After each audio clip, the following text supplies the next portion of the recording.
Пахлава дайындайтын боламыз. Өте оңай дайындалады. Дәмі керемет. Ең алдымен тестасын дайындап алайық.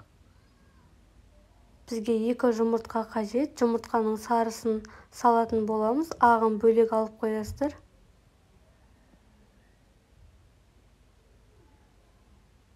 Алпыс грамм қаймағымызды саламыз.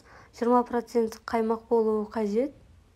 Бөлме температурасында еріп тұрған сары майымызды салып, жақсылап араластырып аласыздар. Бір кергі барлығы толықтай араласу қажет. Ұнымызды електен өткізіп қосатын боламыз. Мөлшерден көп қоспайсыздар. Разъединителімізді салып, жақсылап осылай араластырып, қамыр елейтін боламыз. Жақсылап басып, осында тесто шығады. Кішкене қаттылау болады. Мұжып, пленкаға салып, холодильникке салып қоясыздар. Енді салмасын дайындайтын боламыз. Жұмыртқаның ағына құмшекер салып, енді жаңғағымызды салатын боламыз. Жаңғағымызды міндетті түрде блендерден майдалап өткізіп аласыздар. Блендер болмаса, оқтаумен мұжып майдалап алсаңыздар болады, пышақпен немесе.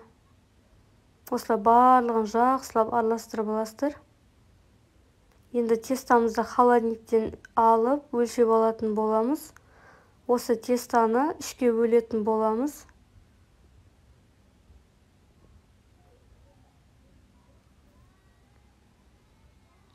Үшеуінің мөлшері бірдей болуы қажет.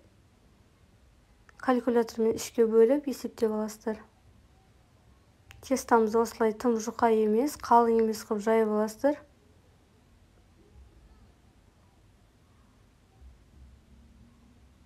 Ыдысымызға салып, осылай жаңғағымызды тура ортасына 2-ке бөліп, начинкамызды дайындап аламыз. Осылай барлық шетіне жететіндей салып, екінші тестамызды үстінен қойып, қалған жаңғағымызды салатын боламыз.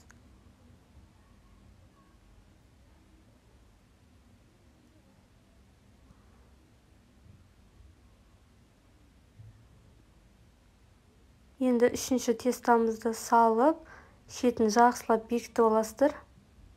Әдемі етіп өрсеңіздер де болады. Бетіне жұмыртқаның сарысын немесе ағымен араластырып қоссаңыздар болады. Сарысымен жақсаңыздар қып-қызыл әдем болып піседі. Енді пышақпен қатты кеспей, бетін кішкене ғана тіліп аласыздар. Мен мына жерде қатты кесіп жіберіппін.